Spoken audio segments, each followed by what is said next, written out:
Welcome back to another episode of Anchor Analysis today. Vanderbilt had a really solid second quarter, outscoring Kentucky 10-3, but it still wasn't enough to muster up a comeback. I think a big reason for that was there continued to be opportunities to get momentum, but AJ Swann blew that away. I think a big issue for that was as bad and inaccurate as he was, the offensive line did not help him whatsoever. Yeah, I would say that was the case. There were also some pretty key drops by some of the receivers. On the whole, I'd say the receiving core of this team is probably its bright spot, especially on offense.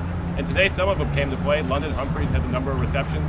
Will Shepherd had a couple as well. He had one, looked like touchdown, that wound up being called back because of a hold. But yeah, they're in what's called the middle eight, those last 4 minutes in the first half, first 4 minutes in the second half.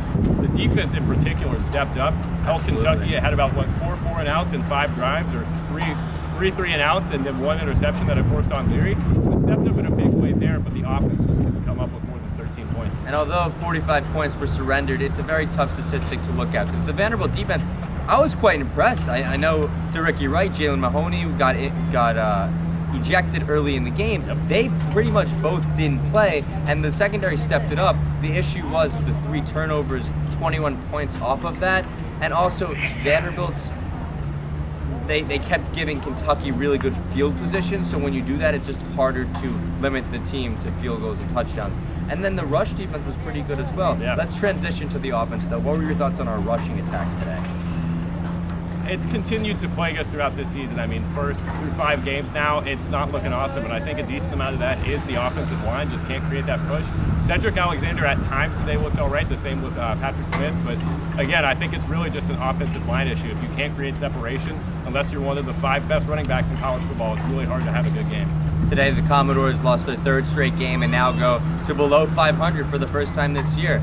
Next week will play Missouri, and I think the biggest thing is continuing to really focus on securing the ball and limiting turnovers. Jace, what are your thoughts on what needs to happen for the Commodores to pull off an upset against Missouri? I think once again it's down to the secondary. You know, Mizzou's offense has not been awesome this year. They did manage to get a huge win, maybe the biggest win of the Eli Drinkwitz era just a week ago against Kansas State. That was a ranked upset. I think that the Commodores do have a shot. But again, honestly, it's almost more down to the accuracy of the opposing quarterback at this point. Absolutely, and we will see you next week. Thank you.